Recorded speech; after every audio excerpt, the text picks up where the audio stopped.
ఆంధ్ర తెలంగాణలో తక్కువ ఫీజులతో high quality results ఇస్తున్న ఏకైక సంస్థ తిరుమల్ ఐఏఎస్ ఇన్స్టిట్యూట్. సోషల్ మీడియాను ఉపయోగించుకుని పచ్చళ్ళ బిజినెస్ బానే చేస్తున్నారు. టేస్ట్ ఎలా ఉంది, ఆర్డర్లు ఎలా వస్తున్నాయో మనకైతే తెలీదు. కానీ మాటలే కాస్త అదుపు తప్పాయి. నోరు మంచిదైతే ఊరు మంచిదవుతుందనే సామెతను మర్చిపోయారు. వ్యాపారం ఏదైనా దేవుడు కస్టమరే అని ఆలోచన చేయలేకపోయారు. ఫలితం కళ్ల ముందు కనిపించింది. దెబ్బకు దిగొచ్చారు. ఇప్పటికే మీకు అర్థమైపోయి ఉంటది ఎవరి గురించి చెప్తున్నామో. ఎస్, వారే అలైఖ్య చిట్టి పికిల్స్.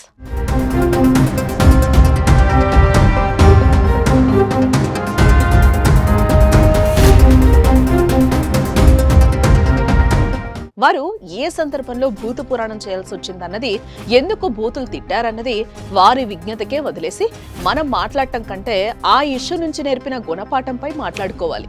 సోషల్ మీడియాను ఫాలో అయ్యే వారికి అలైఖ్య చిట్టి పికిల్స్ గురించి ప్రత్యేకంగా ఏం చెప్పనక్కర్లేదు. ఇన్స్టా, యూట్యూబ్ లో మీరు చాలా ఫేమస్ కదా. రాజమండ్రి కేంద్రంగా పచ్చళ్ల వ్యాపారాన్ని అలైఖ్య చిట్టి పికిల్స్ పేరుతో ఓ యువతి కుటుంబం నిర్వహిస్తోంది. తండ్రి చనిపోయాక అన్ని తానే ముగ్గురు సిస్టర్స్ విజయవంతంగా రన్ చేస్తున్నారు. ఉపాధి కోసం మహిళలు సొంత వ్యాపారం చేయడం తప్పేం కాదు.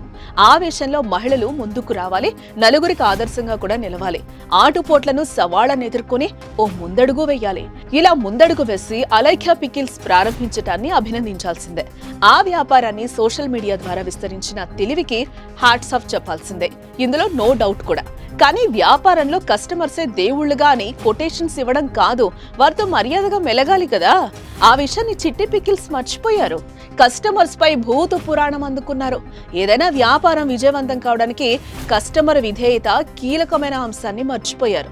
తమ బ్రాండ్ ఎదగడానికి, అమ్మకాలు పెరగడానికి, పదే పదే కొనుగోళ్లకు తిరిగి రావడానికి కస్టమర్ లాయల్టీ అనేది చాలా ముఖ్యమైన ఆలోచన లేకుండా ప్రవర్తించారు.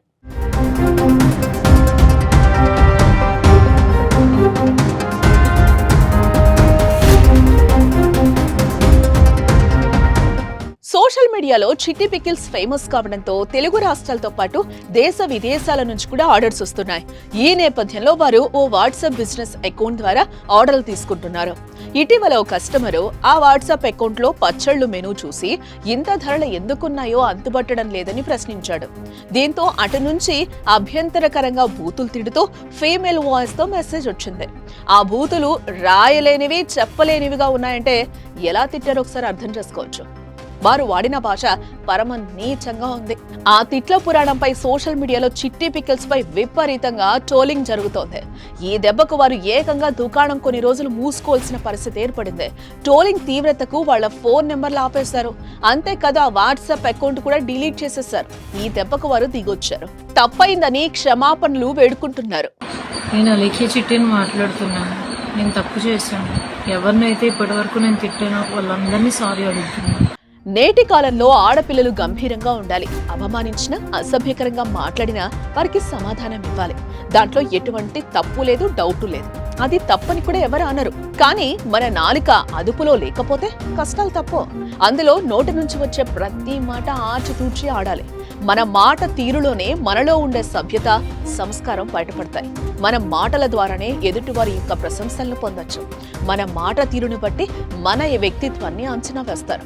మన మాటల్లో పదును కాస్త పట్టు తప్పి హద్దు మీరితే అరదండలే. అలైఖ్య చిట్టి పికిల్స్ విషయంలోనే కాదు, ప్రతి వ్యాపారంలో కూడా నోరు అదుపులో ఉండాలి. కస్టమర్స్ లాయల్టీ కనిపించాలి. వారికిచ్చే మర్యాదనే వ్యాపారం విజయానికి నాంది. తెలుగు రాష్ట్రాల్లో చిట్టి పికిల్స్ వివాదం ఏం చెప్తుందో మీరే కామెంట్ చేయండి.